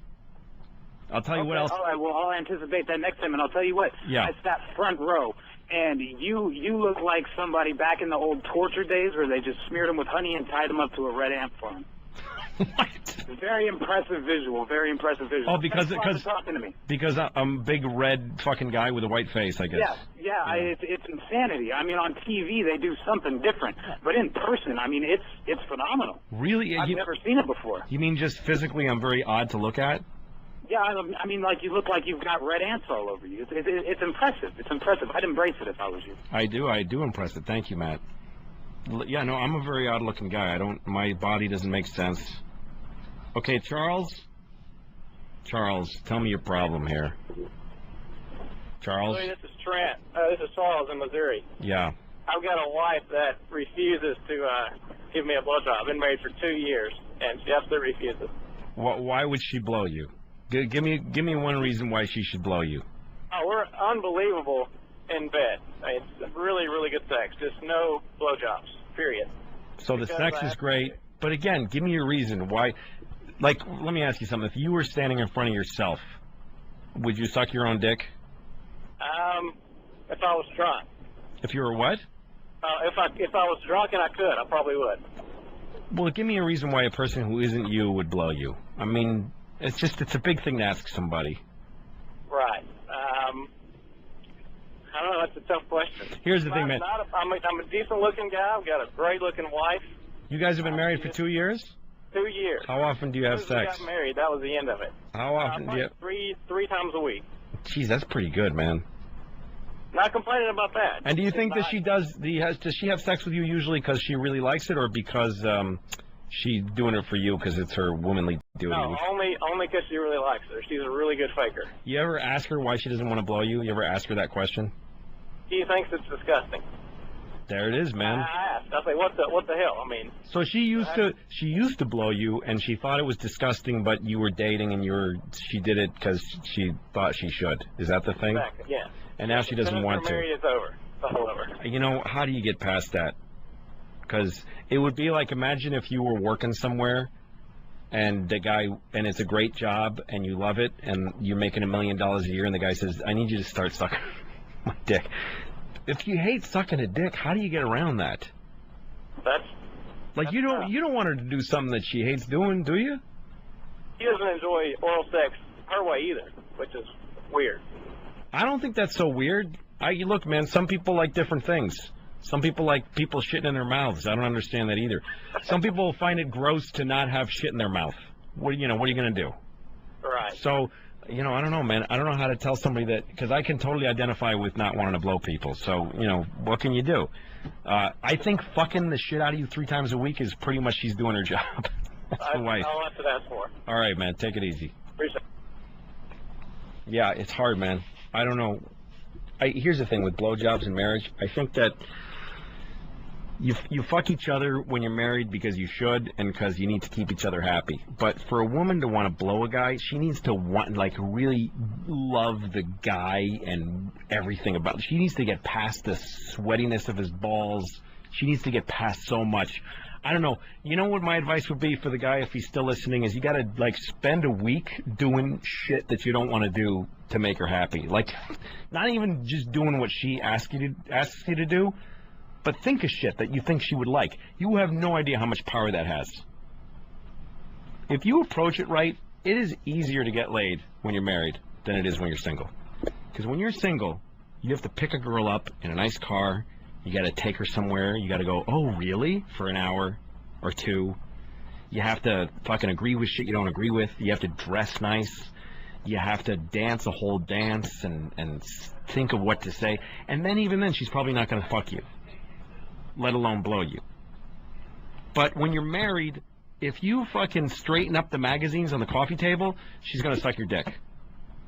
Like, come home sometime when she's not home and do some shit in the house that she didn't even ask you to do, but you know would make her life easier, and she will drop to her knees and suck your dick. That's what I would say to people who want their wives to blow them with their cocks in the mouth. Jason from New York City. Hey, what's up, How you doing? I'm all right. What's up? I got a quick question for you. I'm married almost 5 years. I'm just curious. How do I get my wife to have anal sex? I don't know. I don't know your wife. I mean, I never fucked anyone in the ass, so I don't know. It's driving me nuts here. It's driving. You just have to fuck her in the ass. You're just dying to do it. The ass is so beautiful, you know. Have you said that to her? I said it to her. I said it's beautiful. You know, I've done anything and everything I could, but she still says no. You've done everything. Everything. I do. Just like you said before with the blowjobs. I fix up the magazines. I wipe down the table, take care of the kids. But and she still won't let you put your dick in her ass and pound her fucking rectum. Dude, it's fucking do not enter over there. One-way street. You know, I don't know. Again, I don't know if I could say that that's a woman's obligation to let a man fuck her up the asshole. Listen, have you ever asked her this? Like, you know, like the old thing when there's the old joke where you say to a woman, would you let me fuck you for $10 million? And she says yes. And then you say, would you let me fuck you for $100? And she says, what do you think, I'm a whore? And you go, well, we already established that. We're just negotiating price. You know that old joke? Well, so say to your wife, by the way, I think you got to turn off your radio because I think I hear myself. Can you do that? Yeah, I got you. Okay. So, say to your wife, just use your imagination, honey. What would have to happen for me to fuck you up the ass? Like, just, sky's the limit. Like, you know, fucking give your mother a new house. Well, she already told me over her dead body that it would ever happen. That's what I'm trying to figure out. Okay, well, hey, there's a beginning. That if you killed her, you get to fuck her in the ass. I got to take a note of that. Try to go one thing short of that. Like, hey, maybe tell her. How about if how about if you gave her some drugs that knocked her like 15 Percocet or something safe? Like, what if you got a guy like a anesthesiologist to put her under and you just fucked her in the ass and she woke up kind of uncomfortable? Just ask her that. That's one step back from over her dead body. You know, that's not a bad idea. I got a friend that's a dentist, you know? Hey, you're fucking halfway there, man. Get him to come over, put her under, you fuck her in the ass, you film it, you make some money. She never knows nothing. Does she go on the internet? Yeah, but she only email and plays games. Yeah, see? So you could have a fucking video of your wife, you banging her in the ass, you wouldn't even know it. But make the money off that too. You but know? Seriously, try to get her to say a condition under which she'd let you fuck her in the ass, like $10 million, you know, some crazy thing, and then start negotiating from there. Good luck, man. I sincerely hope, Jason, that you fuck your wife very hard in the ass at least once before you both die. I really hope I do. Okay, I gotta give it to her. All right, thanks a lot, Bob. That's an interesting want. I never wanted that. Now I want to fuck my wife in the ass, but for all the wrong reasons. Like, not as a sexual thing. I just want to fuck her in the ass to get out some aggression. Hello, somebody from Delaware. I don't know your name, though. It's Tim, buddy. Hey, Tim, buddy. What's up? What's up, man? Love fucking Lucky Louie. Love Shameless. You're awesome, man. Thank you very much. Anyway, I'm at home now. Me and my girl have been together for 6 years. I'm 22 years old. We've been together since 10th grade. Amazing. And, what's up? That's amazing. Go ahead. Yeah, we're really happy together. Nothing wrong with the relationship. Sex life's awesome. Awesome. But now I'm getting the marriage pressure. And the only reason I don't want to do it is because, my job, I want to be in a good place when we do it.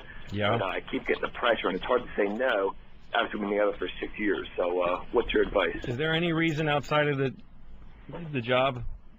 Well, I mean, I actually have a really great job. I own my own house and everything. So I just want to be, I want to give her a nice wedding and all this junk. Oh, Christ. So that's basically it. Is that really the only reason? Yeah, that's it. You don't want to fuck other people? No. You're not anxious? You're not anxious that you may want to fuck somebody in the future? No. So really, you want to give her a nice wedding? That's it. Well, I want her to be secure, too. I want to... Well, so what's going to happen? You marry her, and then you think is going to happen? She's going to fucking die of starvation? Like, shit goes down the tubes, and, we don't have any money, and, we're living homeless. Do you really think that's going to happen? No, I'm no, you don't. exaggerating. But you know what I mean. So you're going to wait... You're going to wait till you... hear about when people's marriages where they're, not happy because, all this shit's going wrong, I think might happen. Now it's great, but, what happens down the road, when, Because your life... starts happening. The rest of your life is going to be some great and some just shithouse shitty. Fucking shithouse shitty. It's going to happen to you. You're only 22. You might go through something where you get fired and you lose your insurance and your leg falls off and you got to walk around with one leg, or you get one of those shitty prosthetic legs. You ever seen those prosthetic legs that are just fucking ugly, kind of like fucking pale skin tone? And you've seen great legs. You've seen legs that work like a leg and have a nice Nike on the foot. And then you see somebody with a shit leg and they're limping and you go, what the fuck? Why don't you get one of the nice ones, you cunt? Yeah, right? That could be you. You could have that. You could have a shitty fake leg. That's what you're headed towards, is a life of up and downs. If you get married, you're going to get to share the great times with your girl, and you're going to be on the fucking rock bottom together blaming each other. Are you saying my only two choices are a shitty prosthetic leg and a half-decent prosthetic leg? Yeah, those are your choices, because your life is just, oh, God, you're headed for the worst life anyone's ever had. Oh, my God. No, what I'm saying is, it doesn't matter, man. What are you going to win the lottery and then marry your wife and give her a nice wedding? Fuck weddings. Weddings are I'm something... not even out of college yet, though. You know what I mean? Well, see, now you have different reasons. You're afraid of settling down. You want to do other things. You're afraid of somebody telling you what to do. Other things. It's that I'm just unsure. I'm insecure. I'm not insecure about. It's the strangest thing. It's because most of my friends, they have that. It's like the other people calling into your show. They have other shit going on and all this junk. They want to fuck other girls. Me. The relationship is perfect. It's the future that I'm worried about. Well, the future. I've given her a good life after this. Well, whatever your life is going to be, if you marry your wife when things are good, you're going to be headed for a bad time together, no matter what. You're going to have trouble because that's everybody's life. What are you, fucking Prince cunt face? What do you have? See, this is how much I shouldn't be on the radio. I have 4 words that I know how to use. Cunt. I've heard cunt at least 20 times. That's all I got. It's all I got, man. I got the fastball down the middle, cunt. And I have not developed a slider. She's about to hop in the car now. Do you want to talk to her? No, but listen, man. Fucking if you think you're waiting for a good time to get married financially, it's just silly. If you love this woman enough to marry, just do it, and then just play it out the rest together. You know what's awesome, by the way? When you go broke and you have a bad time, there is one road leads to your brains in a tub in a Motel 6. And the other one leads to coming back from it, and that's being married. When you're alone and broke, fucking nobody wants to know you. Your best friends in the world don't even want to look at you. Coming into the bar when you're broke, everybody's like, fuck that guy. Even your parents are like, oh, what is he going to move back in? Fucking faggot. But your wife will... I'm here for some positive advice. Listen to me. You only listen to half of it because you're fucking 22 and you still got cum in your ears. That's the scenario for you if you're single. If you're married and you run out of money, the two of you sit at a table and you go, what are we going to do, honey? How are we going to do this? And she's going to help you get through that time. If you marry your wife when you're broke, that's the best time to marry your wife, because that's going to be when you forge your relationship and you'll never be afraid of it. If you marry your wife when you're rich, then you're going to be afraid of being broke for the rest of your life.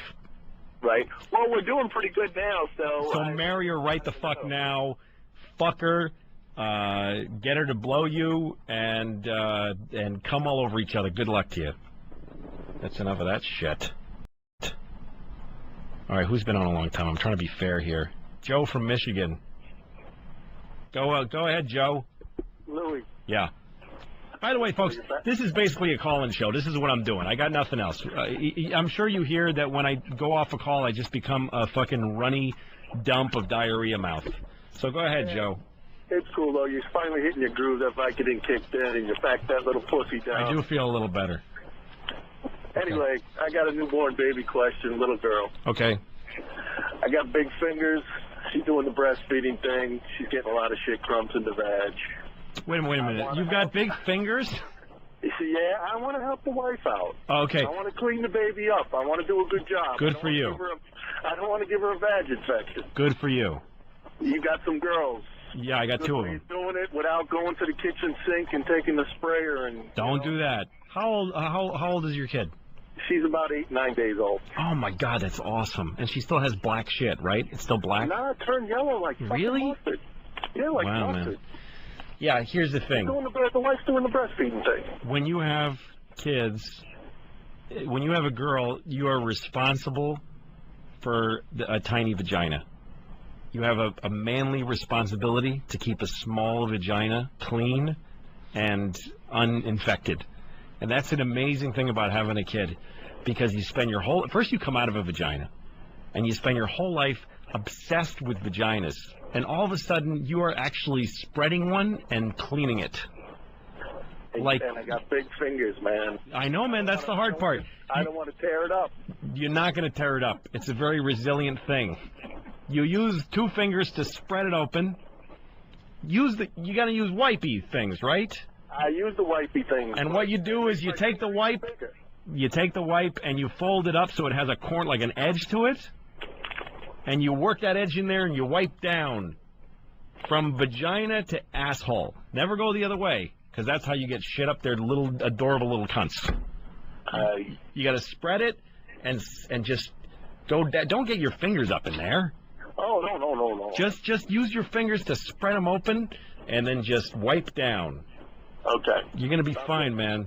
You're gonna do a good job keeping your daughter. And next, when she's 18, asking you for money for a car, say, hey. You would have a dirty vagina if it weren't for me. So shut the fuck up. All right. John from Vancouver. You wanted me to do this. What did you want me to do? You want a break. How do I follow that? Sorry, John. Spreading little fucking vagina with big fingers. Listen, John from Vancouver, hurry up because we're going to take a break now. What do you got? Oh, okay. We're having a drinking game over at frunkus.net. Let me take a guess. Every time I say cunt, you drink? Well, cunt, I think we should add that, but it was die or kill yourself. Oh, okay. Yeah, see? That's, again, I have nothing. I'm a very... If we added cunt, we'd all be dead within about half an hour. Probably, John. Good luck, guys. F6Rs, unkus.net. Unkus.net. This is Louis C.K. You are listening to The Virus. I got a DVD called Shameless. Buy it on Amazon. I'll be back after a break, motherfuckers. Cunt! Hey, this is Louis C.K. It's Louis C.K.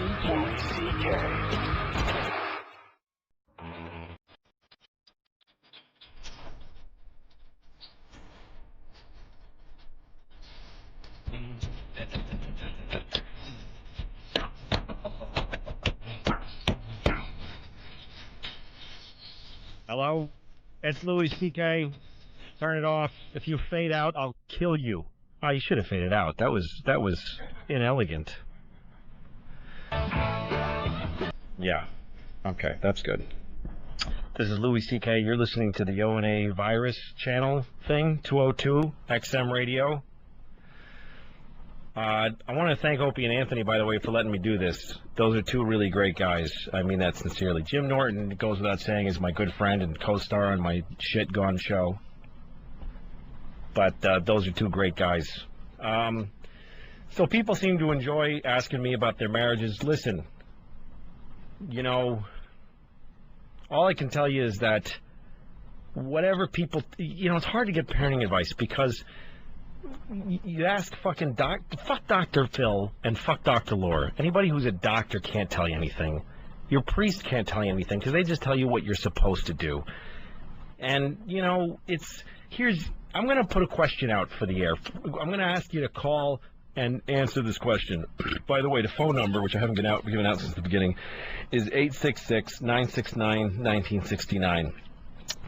Everybody who's married, especially with kids, you've got one thing that you just want it, that you just can't say to your wife or husband, and you sit in rooms together with that on the front of your mind fucking constantly.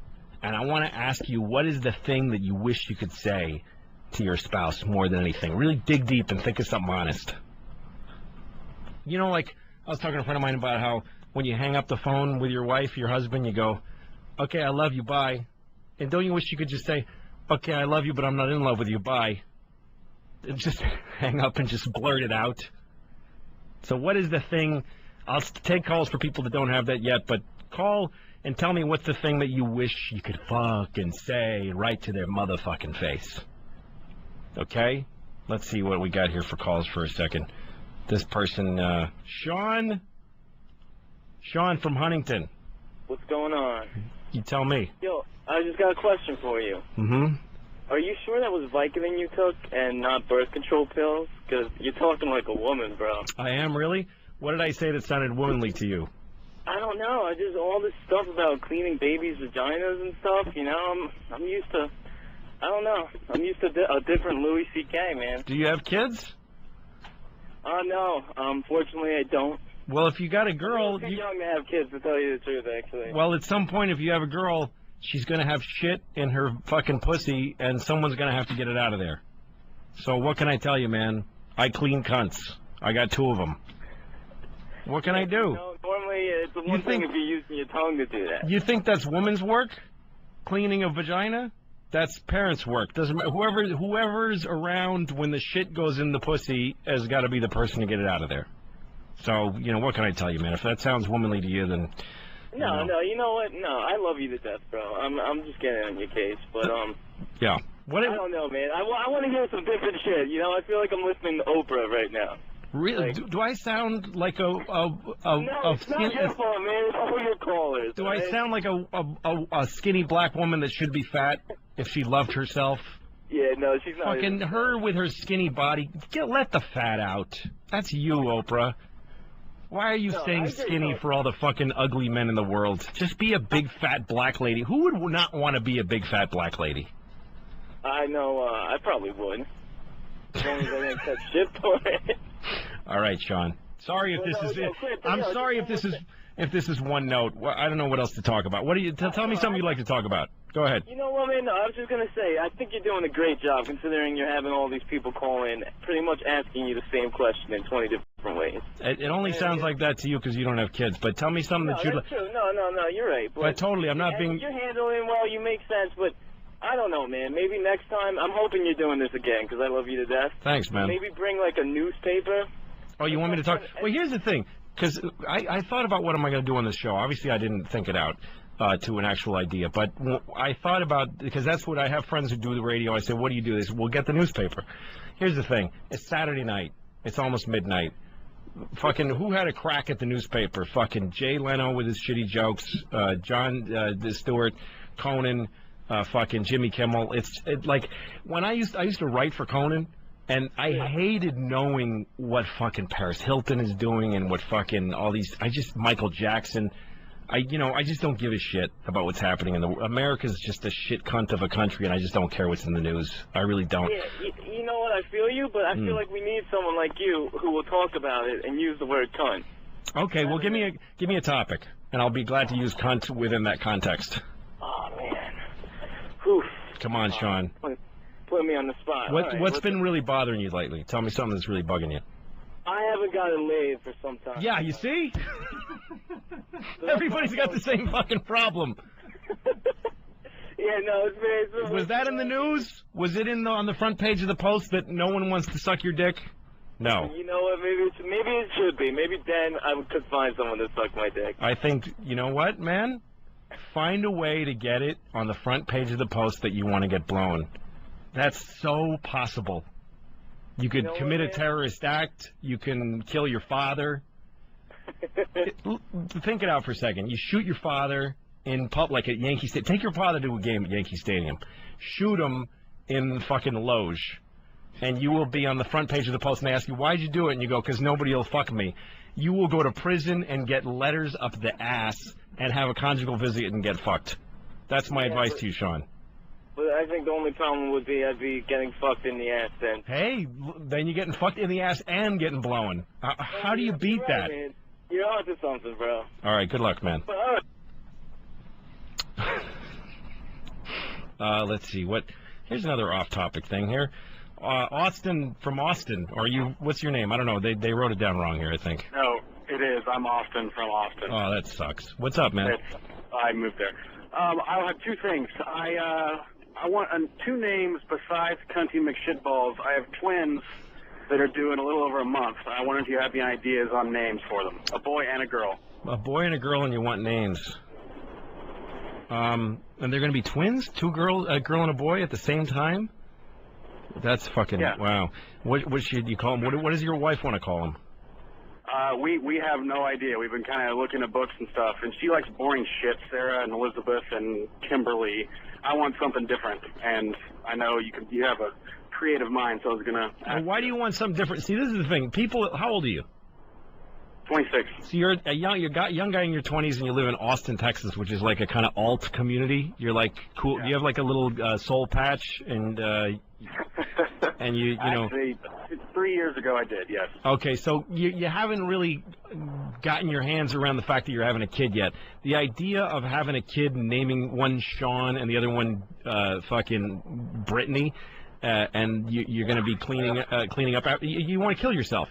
So you're trying to cool it up. You want to name them like fucking Lemon and Dylan. Like Savannah or Sierra or anything. Yeah, see all that shit. That's just denial. Those are just the names that people give their kids because they haven't gotten around the idea that because they think it's boring and suburban to have children, and it ain't. It's fucking profound. It brings you to the point of insanity and suicide and murder, triple fucking suicide murder. And if you want to talk about like drugs being cool and cool bands and like you're living on the edge and you're Tony Hawk on a skateboard, there is nothing more fucked up and dark and fucking evil than being a parent.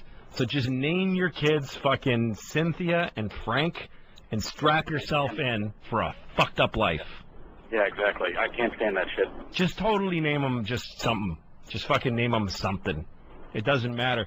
Fucking John Lennon's name was John. Fucking what a loser. How about don't name them Austin from Austin? Yeah, don't do that. My parents are. Yeah, don't do that. Good luck, also, man. Hey, you like the classic rock? Yeah, mostly I. Is there any current stuff you like? Have you heard of Wolfmother? No idea. I have no idea who anybody is. I really don't. I was just curious. No, I wish I had any idea what any music is. I like, you know what I listen to? This is what's fucked up. I'll listen to that, like to Cher, that song "Believe" by Cher. Like while I'm running, I'll listen to that, and it'll make me run faster.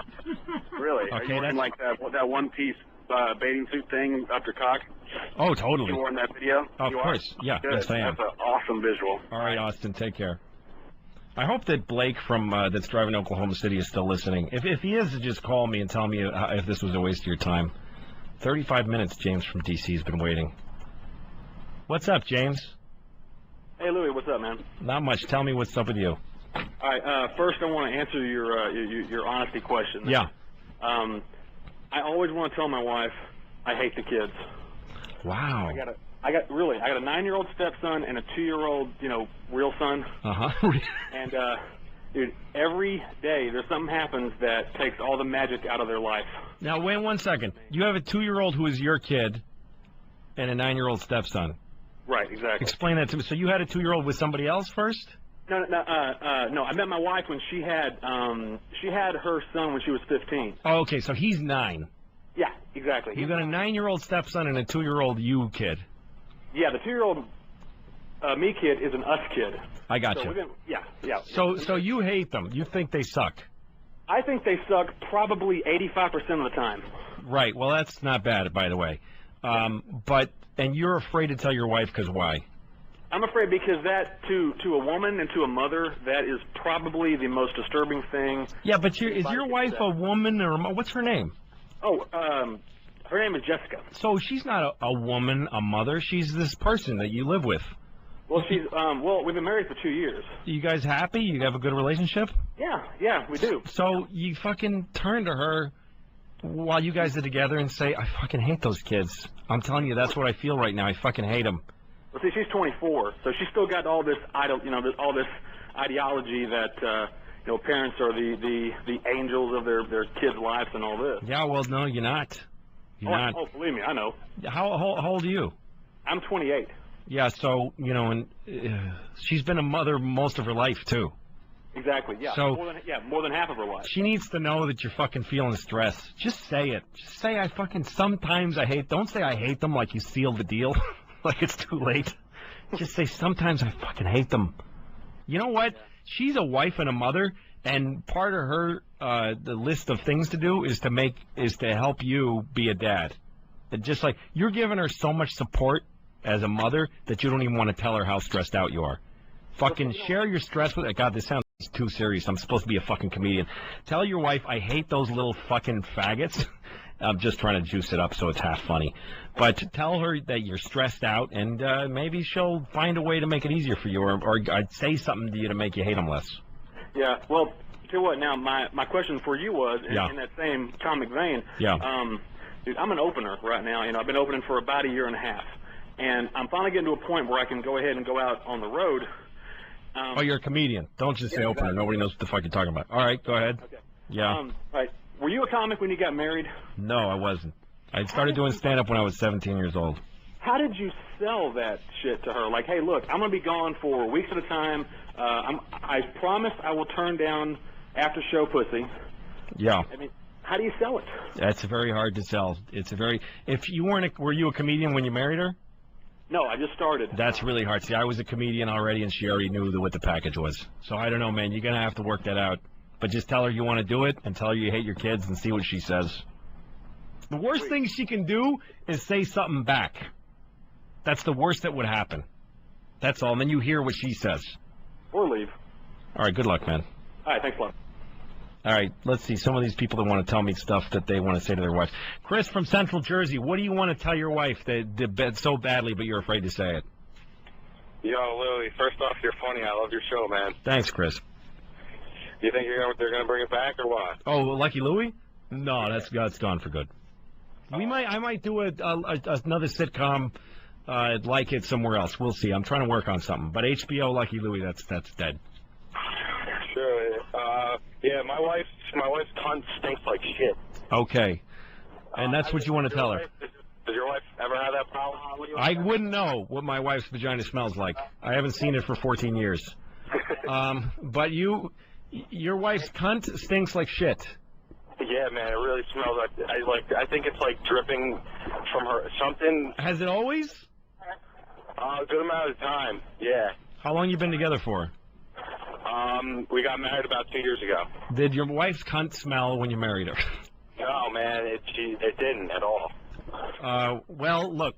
You know where North Point is on 534 and 37? What am I hearing back there? I'm sorry, man. I'm just trying to pick up some buds right now. You're trying to pick up some what? Some weed. Oh, so you're trying to buy pot and find out why your wife's pussy smells at the same time. You are a multitasking motherfucker. Yeah, I'm crazy, man. All right, can you just answer me, and then I'll listen to you on the radio? Totally, man. Listen, well, here's the thing. Why did you marry her? So her pussy didn't smell bad when you married her, and he's gone. Okay, here's the thing. That's an easy one to tell your wife. I mean, I don't think that I would say your cunt smells like shit. I think probably she'll hear those words more than she'll hear the idea behind them. Dress it up a little bit. Say your vagina is awfully aromatic lately in a negative way. She shouldn't have a smelly fucking pussy. That's not a nice thing. Why are you afraid to say that to your wife? Just tell her, honey, your pussy, whatever you call it to her. Like every woman has a word that she wants her husband to call her pussy. While you're some women, while they're being fucked, they like it being called a cunt, but not in polite conversation. Ask her why it smells and tell her it's bumming you out. Jesus. Do you think she would hesitate to tell you that your balls stink, which they do?